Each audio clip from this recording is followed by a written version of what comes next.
Toi aussi si tu veux faire la cuisine tout en révisant ta grammaire. Lolo cuisine, Lolo cuisine la grammaire. Hey tout le monde, j'espère que vous allez bien. J'ai le plaisir de vous retrouver aujourd'hui pour une nouvelle vidéo de Lolo cuisine la grammaire. Et aujourd'hui les amis, j'ai décidé de vous cuisiner l'adjectif qualificatif. L'adjectif, c'est un mot qui va donner des précisions sur le nom. Alors on rappelle que le nom, c'est quelque chose ou quelqu'un en général. Alors il existe des noms communs et des noms propres. Noms communs, on se souvient, c'est tout ce qui est bureau, chaise, cuisine, bouteille, j'en passe. Et le nom propre, c'est celui qui va prendre une majuscule et qui est invariable, comme par exemple vos prénoms, le mien, Lolo, comme par exemple le nom des pays, la France. Revenons à notre adjectif, donc cet adjectif va donner des renseignements sur le nom. Il va donner des renseignements sur le lieu, l'objet, la chose ou la personne, en lui précisant une ou plusieurs caractéristiques. Vous allez voir, vous allez vite comprendre parce que j'ai pris un exemple très simple. Aujourd'hui, les amis, on va cuisiner la patate douce. Que voici. Donc là, nous avons un nom commun, la patate, accompagné d'un adjectif, douce. L'adjectif douce va compléter le nom. Et donc, aujourd'hui, je vais vous proposer différentes façons de cuisiner cette patate douce. Dans un premier temps, nous ferons une incontournable purée. Ensuite, nous ferons des frites croustillantes et on fera aussi une délicieuse poêlée de patates douces. Donc là, pour les plus malins d'entre vous, vous avez compris que notre adjectif va pouvoir se placer avant le nom ou après le nom. On va faire un exemple très simple. Vous pouvez dire Lolo est un mignon garçon et vous pouvez aussi dire Lolo est un garçon mignon. Il y en a un qui sonne mieux quand même. Bon, heureusement que cet adjectif n'est pas obligatoire, on peut très bien le supprimer, donc si on ne veut pas donner de renseignements sur le nom, on l'enlève. Lolo est un garçon. J'ai plus d'adjectif, tant pis. Bon allez, j'arrête parce que sinon on va pas s'en sortir. Pour la recette d'aujourd'hui, pour les recettes d'aujourd'hui, puisqu'il y en aura 3, vous avez besoin de 3 patates douces comme 3 recettes, 200 g de champignons de Paris, un oignon rouge, un peu de beurre, du sel, du poivre, on va travailler aussi avec les épices, curry, paprika et cumin, un peu de vin blanc de cuisine, un emporte-pièce, quelques œufs, quelques tranches de bacon et un peu de crème fraîche liquide. Nous allons commencer avec notre purée de patates douces, donc pour commencer, faites bouillir une grande casserole d'eau. Pendant ce temps, épluchez votre patate douce. Ensuite, on va venir couper des morceaux épais de patates douces avec un gros couteau. Les enfants, vous n'utilisez pas ce gros couteau tout seul, vous demandez de l'aide à un adulte.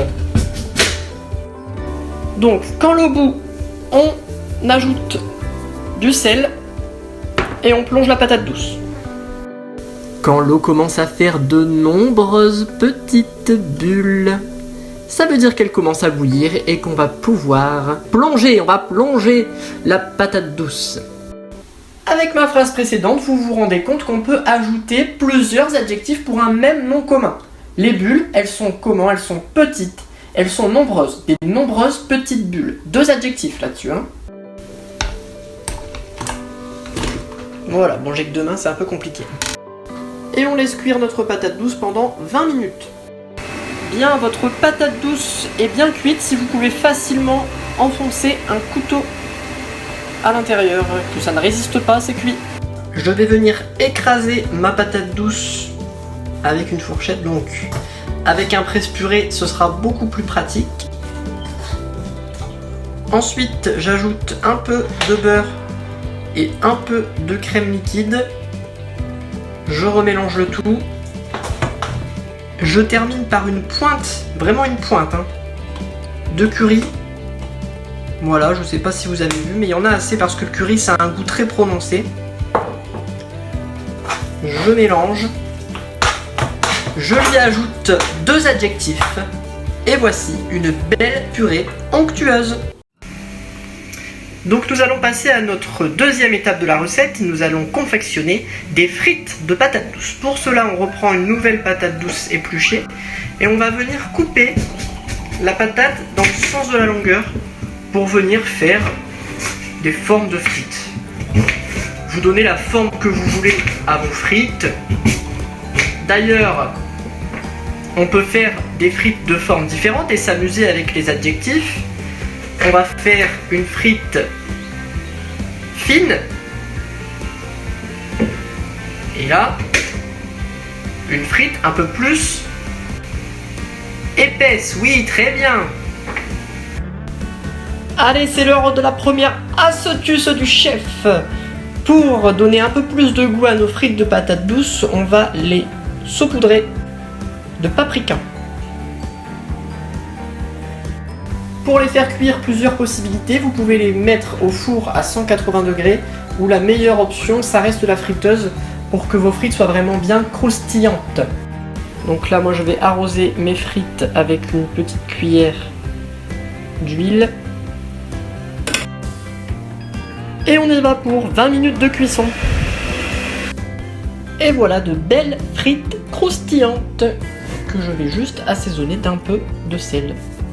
Alors attention, point de grammaire très important sur l'adjectif qualificatif. Dans le groupe nominal, des belles frites croustillantes. Je me rends compte que le nom commun, c'est frites, c'est un nom féminin, pluriel. Ça vous rappelle des choses ? Eh bien, on dit que l'adjectif s'accorde en genre et en nombre avec le nom commun. Ça veut dire que si mon nom commun est féminin pluriel, mes adjectifs seront eux aussi féminins et pluriels. On va passer à la troisième façon de cuisiner la patate douce. Je vais réaliser une poêlée de légumes, donc à base de patates douces. Donc pour cela, on va couper sa patate douce. Cette fois, on va la couper en quartiers, comme cela. On va venir mettre un peu de beurre dans une poêle chaude. Vous pouvez cuisiner à l'huile d'olive, il n'y a pas de souci, hein. Soit beurre, soit huile d'olive dans la poêle. Voici un oignon rouge. Il est beau, hein? Un bel oignon rouge. Qu'est-ce qu'on remarque? Eh bien oui, rouge c'est un adjectif puisqu'il qualifie l'oignon. Et d'ailleurs, les enfants, sachez que toutes les couleurs sont des adjectifs. Rouge, jaune, bleu, toutes les couleurs. Cet oignon rouge, on va l'éplucher et ensuite on va le couper en fines lamelles. Et une fois que le beurre est fondu, on va faire revenir les oignons dans la poêle. Ajoutez ensuite les morceaux de patates douces. Quand votre patate douce est bien colorée, vous ajoutez les émincés de champignons. Et pendant que les patates douces cuisent, on va venir couper ces champignons de Paris en fines lamelles.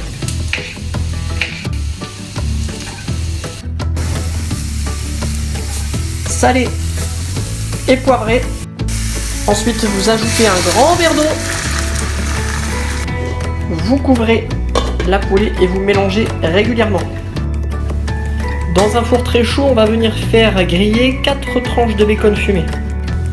Le bacon grillé, on va le couper en petits bouts comme ça et on va l'ajouter en fin de cuisson dans notre poêlée. Et comme tout à l'heure avec la purée, je constate que ma patate douce est cuite quand je peux facilement rentrer un couteau à l'intérieur. Et voilà comment j'ai utilisé la patate douce de 3 façons différentes. Je vous rappelle que nous avons fait une purée, des frites et une poêlée. Il ne me reste plus qu'à dresser, et donc pour accompagner ces 3 préparations à base de patates douces, j'ai décidé de faire tout simplement un œuf au plat. Et pour une belle présentation, je l'ai fait cuire dans l'emporte-pièce qui est là. Voilà ce que ça donne, l'œuf au centre de l'assiette. Je vais venir y déposer une belle cuillère de purée de patates douces que j'ai confectionnée avec 2 grandes cuillères. Ensuite, on va ajouter un peu de notre poêlée de patates douces, ici. Et sur la place qui vous restait dans l'assiette, disposez ici quelques frites de patates douces. Et voilà, la patate douce et l'adjectif qualificatif n'ont plus de secret pour vous. On se retrouve très prochainement pour une nouvelle leçon dans Lolo Cuisine la grammaire. A bientôt!